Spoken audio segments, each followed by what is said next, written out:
अनेक समय आमे बड़ गर्वर सहित कही जे आमे सब 21st सेंचुरी लोक अर्थात विज्ञान जुगर लोक।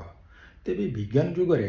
अज्ञान अंधकार कुसंस्कार अंधविश्वास पाखंडवाद ये सब इतने जोर रे बढ़ी बढ़ी चली केमिति कारण कौन आसतु जानिबा। जो समाज रे लोक माने विज्ञान छाड़ी अज्ञान प्रचार प्रसार करती, जो समाज रे लोक माने आविष्कार उद्भावन कथा छाड़ी चमत्कार रे विश्वास रखती, जो समाज लोक माने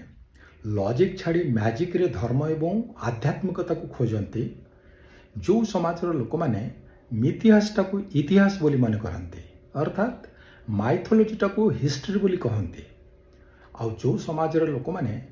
चिकित्सा विज्ञान बा मेडिकल साइंस उपर आस्था हरई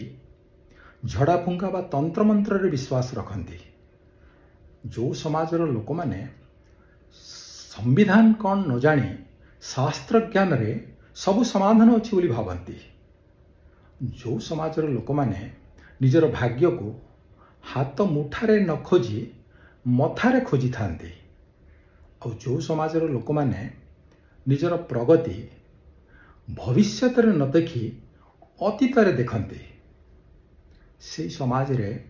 पाखंडवाद बढ़िबनी तो कौन कमिब। विश्लेषण करंतु एवं जानंतु।